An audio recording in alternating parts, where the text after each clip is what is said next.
Bonjour à tous. Aujourd'hui, soyons vainqueurs ici-bas. Celui qui vaincra héritera ces choses. Je serai son Dieu et il sera mon fils. Apocalypse 21, verset 7. Si nous voulons nous effacer nous-mêmes et découvrir les relations appropriées qu'il faut entretenir avec Dieu, nous manifesterons de la patience et de la bonté et nous serons une bénédiction pour tous ceux qui travaillent avec nous. Nous avons besoin d'entrer en complète relation avec Dieu, car nous ne sommes pas en sécurité si nous ne nous plaçons pas sous le vaste bouclier de sa toute-puissance. C'est seulement lorsque nous recherchons notre salut avec crainte et tremblement que Dieu peut produire en nous le vouloir et le faire selon son bon plaisir. Beaucoup d'entre nous ont besoin de mieux comprendre ce que signifie vaincre par le sang de l'agneau et par la parole de notre témoignage. Au fur et à mesure que nous avançons dans la connaissance du Seigneur, nous avons besoin d'apprendre que sa venue est aussi certaine que celle de l'aurore. Avez-vous observé le soleil levant et l'éclosion progressive du jour sur la terre? Petit à petit, la lumière augmente jusqu'à l'apparition du soleil. Alors, devenant toujours plus forte, la lumière s'intensifie jusqu'à la pleine gloire du jour.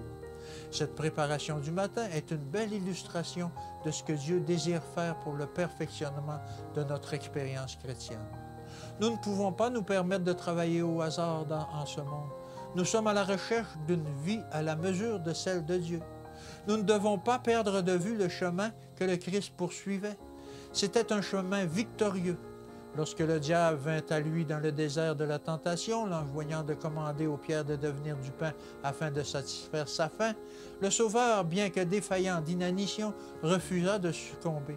Il était prévu par Dieu que le Christ fasse cette expérience, qu'il soit éprouvé par la faim et qu'il sache comment sympathiser avec ceux qui souffrent et sont dans le dénuement. De nos jours, l'ennemi agira envers l'humanité de la même façon qu'il s'est efforcé de remporter la victoire sur le Sauveur. Mais dans chaque période d'épreuve et de difficulté, souvenez-vous que le Christ a passé par des expériences semblables et qu'il a triomphé de chaque épreuve sans que son caractère soit entaché par le péché. Il est venu sur cette terre pour montrer ce que chaque membre de la famille humaine peut devenir par sa grâce. Il comprend chacune des difficultés que nous avons à affronter. Il est prêt à fortifier ceux qui luttent avec lui contre la puissance du mal. Il attend pour écouter et exaucer leurs prières.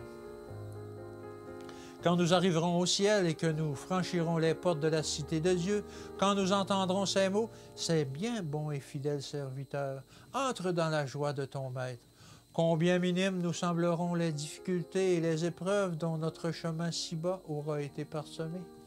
Que Dieu vous bénisse aujourd'hui et qu'il vous garde, et à demain.